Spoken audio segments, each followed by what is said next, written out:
Satu benda yang paling banyak saya ubah pada diri saya sendiri sejak menjadi seorang ibu adalah sikap. Saya dulu panas baran, tak sabar, cakap kasar dengan suami, rasa diri sendiri je betul. Tapi tahun demi tahun, especially bila saya dah ada anak, saya mula perasan anak ni nature dia memang tak makan saman. Kita ajarlah macam mana pun, kita berbuihlah nasihat macam mana pun, kita bebellah sepanjang hari pun, anak still tak dengar cakap, anak still tak jadi orang yang kita impikan.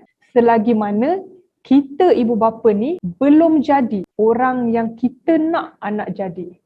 So, saya menulis keempat-empat buku bestseller ni untuk menyedarkan ibu bapa di luar sana dan diri saya sendiri juga bahawa parenting bukan proses membentuk anak tapi proses membentuk ibu bapa menjadi orang yang layak dicontohi oleh anak. Sebab sebenarnya anak tak perlukan nasihat, anak tak perlukan bebelan, anak tak perlukan bermacam peraturan. Mereka hanya perlukan contoh. Anak memang tak dengar cakap, tapi ingat anak tak pernah gagal meniru sikap. Kita sebagai ibu bapa, we have to set the right example dan barulah anak-anak akan ikut accordingly, insya-Allah. Dan satu lagi yang kita kena ingat, macam mana sibuk pun kita dalam menggapai impian hidup, dalam mencari rezeki, still nothing can replace our responsibility as parents. Walau macam mana bagus pun sekolah yang kita pilih untuk anak, macam mana bagus pun babysitter yang kita upah untuk jaga anak, nothing can replace our responsibility as parents. Tak ada apa yang boleh menggugurkan tanggungjawab kita sebagai ibu bapa. Parenting skill is not something yang born with your child. Kita tak beranak keluar sekali dengan buku manual macam mana nak membesarkan anak tu. Skill untuk mendidik anak dan untuk jadi ibu bapa yang baik adalah satu kemahiran yang perlu dipelajari. Dan ia juga bukanlah sesuatu yang kita boleh warisi daripada ibu bapa kita sendiri. Kenapa? Sebab zaman sentiasa berubah. Permintaan berubah, pendedahan kepada anak-anak berubah, cabaran semasa berubah. So sangat penting untuk kita sentiasa upgrade ilmu yang betul, especially dalam bab membesarkan anak-anak ni. Macam mana kita rasa education tu penting untuk anak-anak, macam tu juga sebenarnya penting education tu untuk kita ibu bapa yang mendidik anak-anak ni. So that's why saya kongsikan lebih 290 tips parenting yang mudah dalam 4 buah buku kat depan saya ni untuk bantu anda capai parenting journey yang lebih seronok, lebih tenang dan lebih stress free insya-Allah. Ada 3 soalan yang kerap ditanya kepada saya. Yang pertama, buku ni dalam bahasa Inggeris ke? Sebab tajuk-tajuknya dalam bahasa Inggeris. Ada Parents Welcome to My World, ada Why So Serious Parents, 3 kertas, 3 krayon, 3 pensel warna dan How's Your Day So Far. Kalau kita tengok tajuk, satu buku ni je tajuk dia bahasa Melayu. Sebenarnya keempat-empat buku saya adalah dalam bahasa Melayu. Kalau ada terma-terma English pun mungkin 10% sahaja. Dan insya-Allah bahasa Melayu yang santai tapi syarat dengan tips yang praktikal. Bukan teori semata-mata. Tips yang insya-Allah anda boleh terus lakukan dekat rumah. Dan saya menggunakan gaya penulisan storytelling supaya lebih enjoy masa membaca tu. Okey, soalan yang kedua yang selalu ditanya kepada saya adalah buku mana yang saya patut baca dulu? Okey, jawapannya adalah buku saya, dia tak bersambung antara satu sama lain. Cuma saya ada recommendation. Buku yang first ni, 3 kertas, 3 krayon, 3 pensel warna. Kalau anda adalah ibu bapa yang ada anak 5 tahun ke bawah, you should read this book first.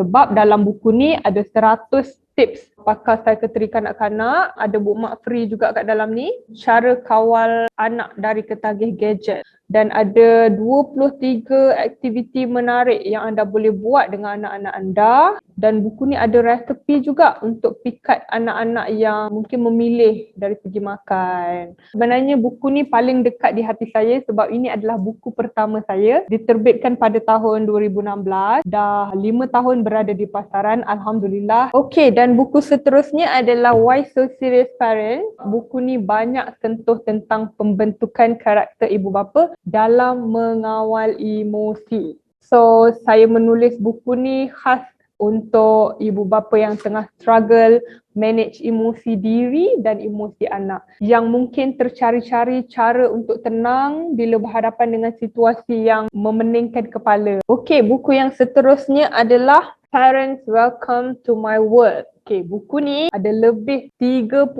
parenting lesson yang saya pelajari dari kehadiran anak itu sendiri. Sebab tu ada tulis dekat depan ni, anak yang kita sangka kantin kosong, rupanya lampu suluh. Kita ni, kita nak ajar anak macam-macam. Tapi sebenarnya kehadiran anak itu sendirilah yang banyak mengajar kita. Dan saya rekodkan juga beberapa perbualan saya dengan anak dalam bentuk komik. Contohnya macam ni. Perbualan yang saya rakamkan ni adalah perkataan-perkataan yang saya tak sangka keluar daripada mulut anak, yang kita rasa anak ni tak tahu apa-apa, tapi sebenarnya anak kecil itulah yang banyak mentarbiah kita dan buat kita berfikir. Yang ni saya sangat galakkan ibu bapa yang ada anak 5 tahun ke atas untuk baca buku ni. Sebab saya ada kongsikan dalam ni tentang fokus, tentang adab, tentang macam mana nak introduce anak kepada aktiviti memasak, aktiviti kerja rumah, kesedaran dalam kewangan. Buku yang terakhir adalah buku ni, baru diterbitkan beberapa bulan lepas, How's Your Day So Far? 1, 2, 3 Quotes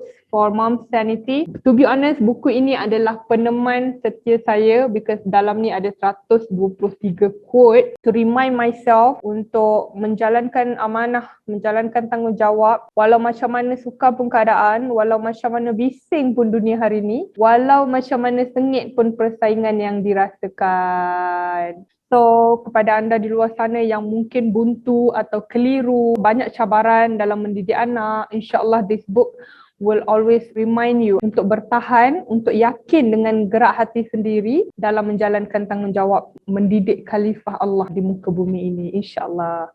Dan buku ni ada quote stiker dekat belakang. Anda boleh kopek dan tampal dekat mana-mana. Soalan ketiga yang paling kerap ditanya kepada saya adalah apa beza buku-buku ni dengan buku-buku parenting lain dekat luar sana. Setiap buku-buku saya, setiap muka surat dia berwarna. Keempat-empat buku saya menggunakan bahasa yang sangat santai. InsyaAllah semua orang boleh faham. Dan semua buku-buku ni menggunakan konsep smart reading. Maksudnya, you can always buka je mana-mana muka surat dan start baca daripada muka surat tersebut. Rasa macam nak baca buku, capai buku ni dan buka je. Terus boleh baca dari mana-mana muka surat. Dan sampai hari ni, Alhamdulillah kami terima banyak sangat positive feedback daripada pembaca-pembaca dari kalangan ibu bapa, pakar-pakar psikologi, pakar perkembangan anak-anak pun baca buku-buku saya, Masya Allah. Guru-guru, pengasuh-pengasuh, atuk nenek pun ada juga. Jadi Alhamdulillah, saya doakan semua yang dah dapatkan buku-buku saya sebelum ni, semoga dapat manfaat yang berpanjangan, diberikan kesabaran, kewarasan akal fikiran dan kekayaan jiwa sepanjang kita membesarkan anak-anak kita, insyaAllah. Semoga kita semua dikurniakan doa anak-anak soleh bila kita dah berada dalam kubur nanti. Amin ya Rabbal Alamin.